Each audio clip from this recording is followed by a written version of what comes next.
According to recent estimations, Greece is becoming one of the top European hubs for tech startups. So, how can local startup founders attract the attention of angel investors and raise funds for their projects? We went straight to the source and asked the angel investors themselves what catches their eye and opens their wallets. The host of this episode is Ariadne Velissaropoulos. I'm Greek, but I left Greece when I was 12 years old and went to the US, eventually to the UK. I lived in Switzerland. And for 20 years, after my studies, I worked in investment management in public markets. Greek angel investor with extensive experience in finance and advocate of female entrepreneurship. Right as COVID was starting, I was leaving my last job and deciding to take some time off. And I found myself spending more and more time in Greece. Then I started looking around at the startup scene with a business partner and best friend. We were surprised how few female founders we were seeing. So the two of us got together and said, let's find ways to support female founders. We have Greek women in Greece, we have Greek women outside of Greece, and we have a whole spectrum. We look for teams that we get excited about. Like many angels we interviewed, Ariadne likes to invest in startups at their early stage. Here's why. One, we like to get active, and so if you're early, you can get more active. Yeah. Two, our tickets are not big, and if we wait too long, either we can't get involved or we can get involved, but in syndicates, in crowdfunding, in different ways, and we've done that too. But in a perfect world, we established a direct relationship with the founder. What is the highest ticket that you have given and what is the lowest? Sure. Yeah. So this is together, Marina Buki, my business partner, and I. The smallest ticket is 5,000 euros. The biggest ticket is 50,000 euros. 50 is uncomfortable for us at this early stage and with this amount of risk. So our sweet spot is somewhere around 15, 20, depending on conviction and many other things. What is the dream size of the team that you're investing in?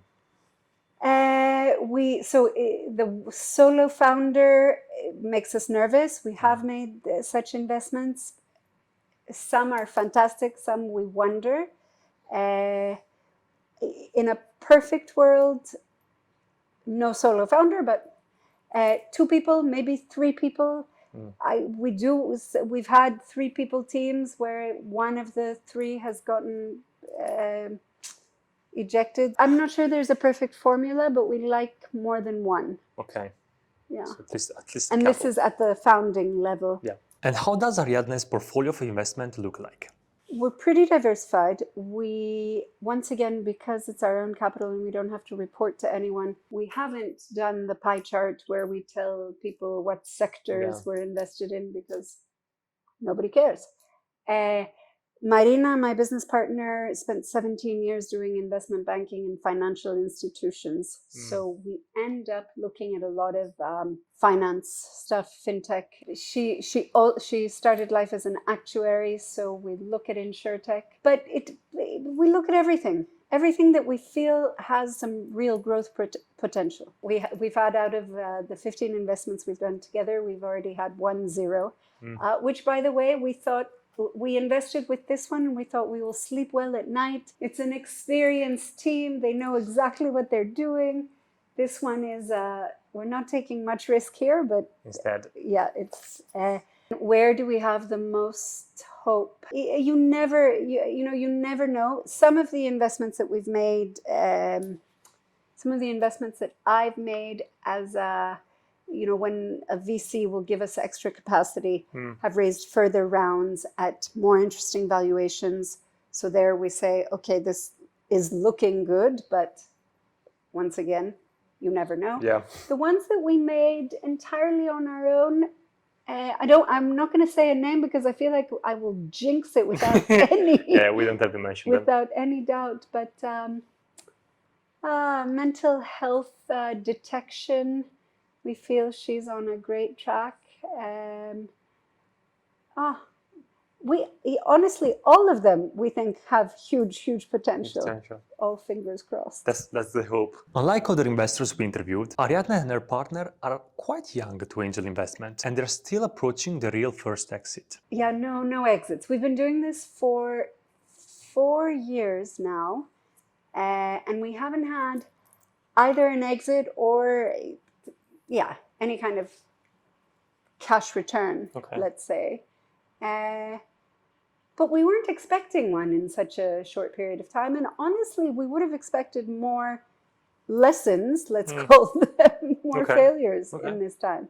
Do you feel you're pretty close to an eventual exit? No, not in the next 3 to 6 months. Also because this market, who's exiting in this market? There's quite a bit of money in Greece right now because there are a bunch of VCs that have been formed recently, and there's public money. So it's not a bad time to be a Greek founder, I think.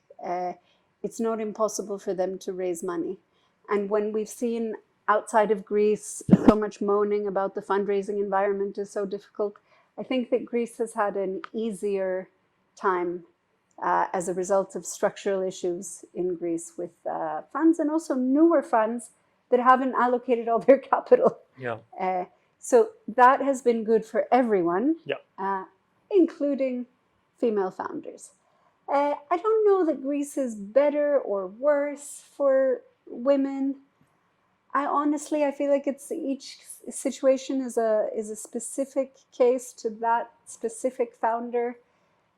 Across the board, we know that the bar is higher for women. They have to take risk, but they can't fail. There's all kinds of things that make it a little bit more complicated for women, but I don't think it's a Greek thing. The global gender gap in entrepreneurship has often been associated with issues like unconscious biases, cultural norms, and even aversion to risks. This is what Ariadne had to say about this topic. I don't think I think, and we see this in public markets, we see it in traders, I don't think that women take less risk than men. I think they get penalized for failure more than men. And as a result, they have to be particularly careful about the risk that they take because of the asymmetric response, let's say. Why do you think this penalization happened culturally? You start with little boys and little girls. For little boys, your mothers and fathers say, run faster.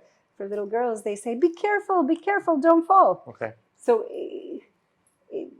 maybe not all the parents all the time, but certainly the grandparents are still saying this. Be nice, be quiet, don't make a fuss. You say that to girls. To boys, you say, you can do it. So, not just in Greece. Given the societal issues and disparities that Ariadne just recalled, here is her piece of advice to Greek woman-led startups. Go big, because Greece is such a small market that any success you have here is wonderful as a tiny little indication that perhaps you're getting some traction, but it's not a big enough market for anybody to really, you need to go big or go home. And when I say go home, it has to be, a big success in the Greek market is just not a big enough success. So would you advise people to also look abroad or overseas in some ways? And if you look at some of the really successful stories in Greece, they're the ones who started in Greece, they got traction, and then they said, America, here we come. And so this is a question mark as well. We see teams that say, once we conquer Greece, we might do Balkans, or we might try Italy. And again, you kind of say it's a patchwork of different countries that are the size of Greece. Not Italy, I realize Italy is bigger, but if you're that good, go to America. Let's see it work. What about prerequisites and due diligence? What conditions do startup founders need to satisfy before securing Ariadne's investment? My business partner is super analytical, very quant. She asks all the founders for the spreadsheet. She wants to see the projection of the numbers. She can't invest if she doesn't see the numbers. I look at her and I say, these are fantasy numbers. Nobody has any idea. This early stage, it's just a waste of time to put numbers on in a spreadsheet. But so we have the yin and the yang, let's say, between us. And and we pull each other in one direction or another. My view is that even if I were to tell you the 6 reasons that I make an investment decision, first I've made the decision Yeah. by gut, and then I come up ex post Yeah. with the 6 reasons. So at least I admit it. It's my because I think we do operate, and Malcolm Gladwell has told us this, that we operate by gut, and then reasoning comes in. Yeah, there is much more heuristic that we think, and then after that we try to find rational ways to explain our decision. Exactly. But here, this is where I love having a business partner to do this, because at least we can debate each other. At least we can argue with each other rather than just blind gut. At this point, we ask Ariadne to share with us the winning element she looks for in any team she wants to invest in. Yeah, for us, it's the dreaming big that gives you a chance of success. Doomed to fail, who knows? And in large part because this is such a long game, it takes a really long time before you're proven right or you're proven wrong. Yeah. And by the way, luck plays such a big part in all of this as well, that who knows? That's the fact that AI has been used, is becoming like a core part of the structure of multiple startups, speeding up the system, speeding up the judgment day. Perhaps, but how many of those startups really are using AI, and how many of them just say they're using AI? So part of it is everybody has to change their name to AI. Yeah. So yeah, I think perhaps we haven't seen it quite yet, but I think you're right. I think it will separate winners and losers faster, perhaps. But I can't say that I've seen that yet. Another question we always like to ask to the angel investors that we interview is to imagine in front of you a plate. In this case, we have is a beautiful trail here, full of money, full of cash. In this case, 1 million euros. To which market or industry you will feel comfortable investing this amount here now? So again, what I would say to you is, I don't know about market and industry, and honestly, I don't know about countries either. It's teams. It's teams. And the one thing we've learned with time is to do more due diligence on the team and how they work together and whether they're going to be strong together. So that's where I would like to invest in teams that I think are going to have the strength to stick together, to pivot successfully, because honestly, I don't know what, obviously AI is going to be doing something, but it's the teams that I'm more concerned with. So because your background and your partner background is really related to to finance, wouldn't you feel comfortable saying that you are maybe also unconsciously more available to invest in a good fintech startup rather than a startup belonging to a different market? Yes, possibly, you would think. And then every time I open my Revolut app, I see that they are doing everything exceptionally well. And I wonder what other fintechs will be able to keep up with Revolut. So then I think maybe we should just get in on the next Revolut round rather than... So okay. Yeah, at least certainly Marina and I, as a result of investment management, at least we kind of understand. But as you know very well, due to regulation, fintech is an area that you really need to be skilled. Yeah. And where first movers have a real advantage, I think. So we'll see. Ariadne has lived and worked in many countries, some of which with very developed startup environments. So why coming to invest in Greece? Greece it's an early startup scene, but that doesn't mean that it's not, that it doesn't have high quality people. It's just a more approachable startup scene. The same tickets, the same quality startups that we see in Athens or in Greece generally. In New York City, they wouldn't take our size tickets. In London, they wouldn't take our size tickets. In Geneva, it's just it's hard to be on the inside if you're not Swiss. Yeah.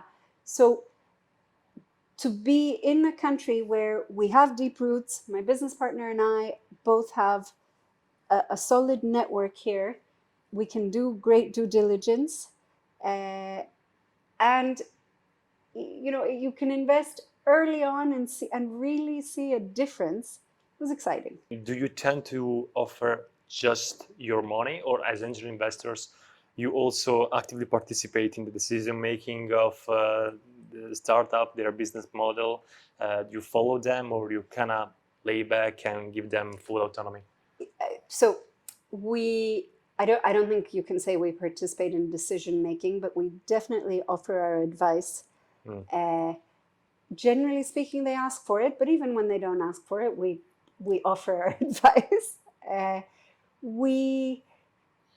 We're so early stage usually that they don't yet have boards, but we would like to. Actually, no, we're beginning to participate on boards of the startups.